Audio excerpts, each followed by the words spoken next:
and welcome. You've joined us on Too Sharp, where we get you the top financial developments of the day. Let's talk about the US Federal Reserve's action and therefore the impact on the global markets, including ours.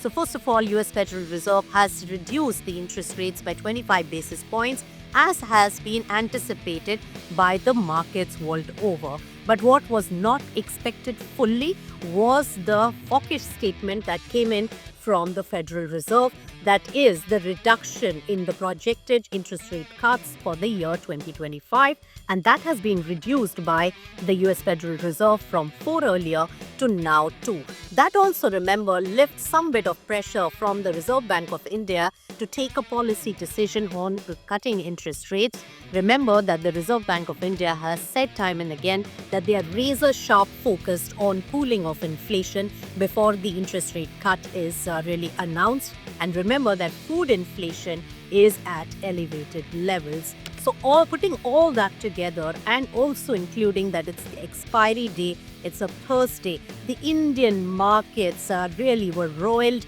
because of these weak global cues coming in. And that really led to Sensex, Nifty, Midcap Universe as well as Banking Index all ending the day with a lot of weakness, with over 1% cut in trade.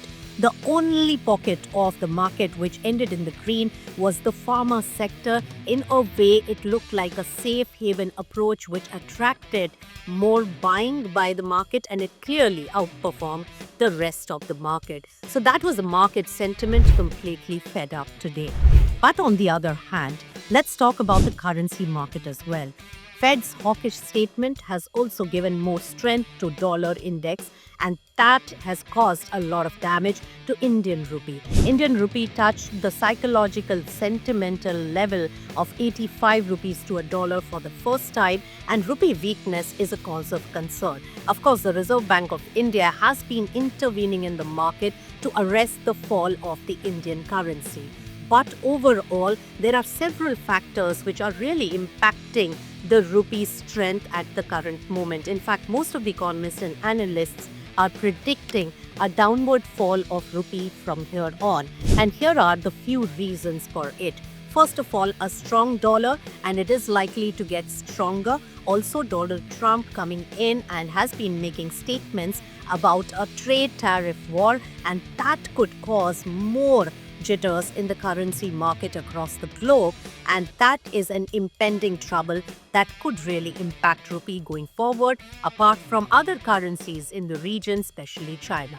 On the other hand, remember, the India's economic woes are also putting a pressure on rupee's strength because of sluggish GDP growth as well as wider than expected trade deficit data, which has led to some investor confidence being lost in the Indian economy. So several factors putting pressure on the rupee going forward, and remember, a weaker currency by India is not a good sign considering that it reduces our purchasing power globally. So this is going to be a worry going forward. Of course, several factors to be watched out for.